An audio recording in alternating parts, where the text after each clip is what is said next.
Selamat bertemu di materi IPA kelas 8. Salam sejahtera bagi kita semua.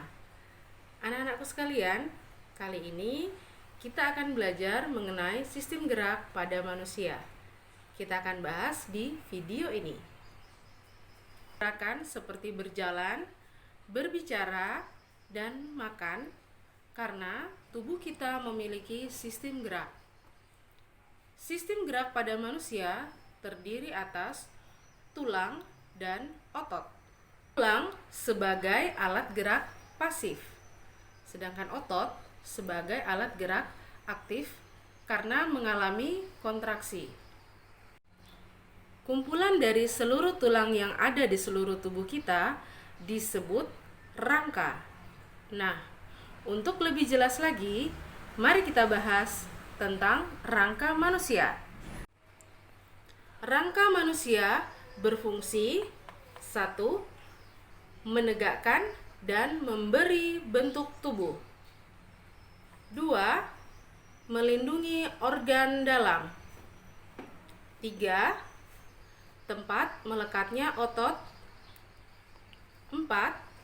Tempat pembuatan sel darah merah dan sel darah putih. 5. Tempat penyimpanan mineral dan energi. Rangka manusia terbagi menjadi 2. Yang pertama, rangka aksial, yaitu sumbu tubuh, dan yang kedua, rangka apendikular. Rangka aksial meliputi tulang, tengkorak, tulang rusuk, tulang dada, dan tulang punggung.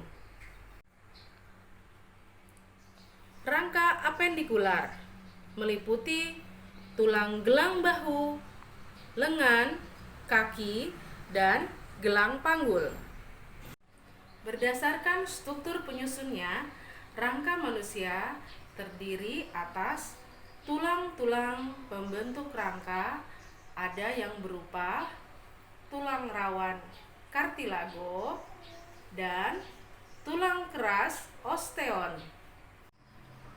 Tulang rawan kartilago terbagi menjadi 3 jenis: tulang rawan hialin, tulang rawan elastis, dan tulang rawan fibrosa. Tulang rawan hialin mempunyai matriks yang homogen dan bersifat halus serta transparan. Misalnya yang terdapat pada trakea, cuping hidung, dan persendian. Tulang rawan elastis yang bersifat lentur, matriksnya mengandung serat elastis yang bercabang-cabang. Misalnya pada epiglotis tenggorokan dan pada daun telinga. Tulang rawan fibrosa bersifat kurang elastis. Matriksnya mengandung serat kolagen yang tidak teratur. Misalnya pada ruas antar tulang belakang. Tulang keras osteon dilapisi periosteum sebagai tempat melekatnya otot. Sel-sel membentuk lingkaran konsentris yang berlapis. Sel tulang keras dikelilingi matriks tulang keras yang tersusun dari kolagen dan mineral. Yang keras yaitu ion kalsium, magnesium, dan fosfat. Pembentukan dan perusakan tulang keras diatur oleh adanya kalsium, fosfat, vitamin D, hormon kalsitonin, dan hormon paratiroid. Berdasarkan sifat matriks, tulang keras dibedakan menjadi 2, yaitu tulang kompak dan tulang spons. Menurut bentuk tulang keras dibedakan menjadi 4. Tulang pipa, tulang pipih, tulang pendek, dan tulang tak beraturan. Diri atas, anggota gerak atas tubuh yaitu lengan dan anggota gerak bawah tubuh yaitu kaki. Di dalam tubuh kita, tulang yang satu dengan tulang yang lain saling berhubungan. Nah, hubungan itu disebut dengan sendi atau artikulasi. Sendi atau artikulasi terbagi menjadi 3, yaitu sendi mati atau sinartrosis, sendi kaku, amfiartrosis, dan sendi gerak, diartrosis. Sendi mati atau sinartrosis yaitu sendi yang tidak dapat digerakkan. Misalnya, sendi yang terdapat pada tulang tengkorak. Sendi kaku atau amfiartrosis yaitu sendi yang dapat digerakkan secara terbatas. Misalnya, sendi antar ruas tulang belakang. Sendi gerak diartrosis yaitu sendi yang dapat digerakkan dengan bebas.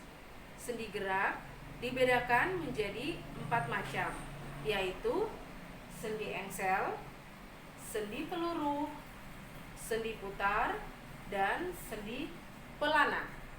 Sendi engsel, salah satu tulangnya dapat digerakkan ke satu arah.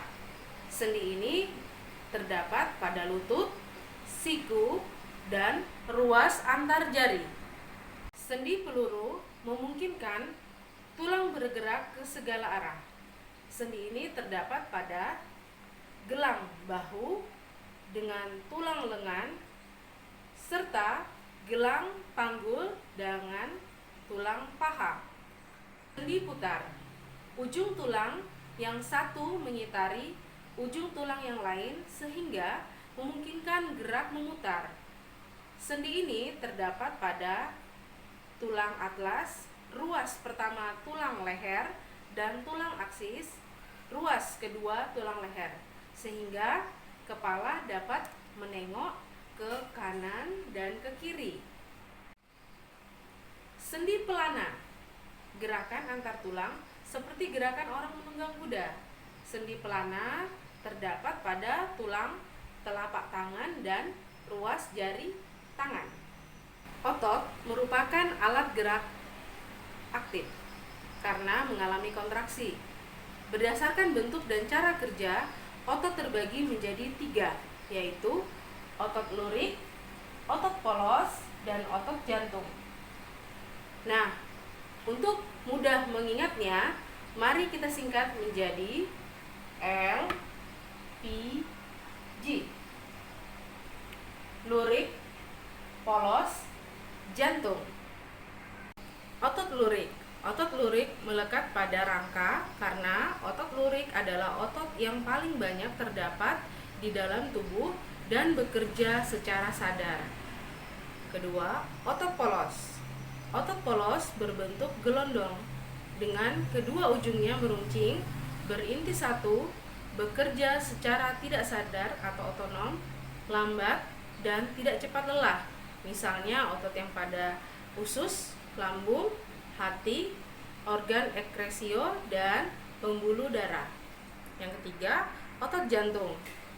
Otot jantung berinti banyak di tengah, berbentuk serabut lurik bercabang, bekerja secara otonom, dan terletak pada jantung. Fungsi otot adalah menggerakkan tubuh, menyusun dan melindungi organ dalam tubuh, melindungi dan memperkuat persendian, serta menghasilkan panas.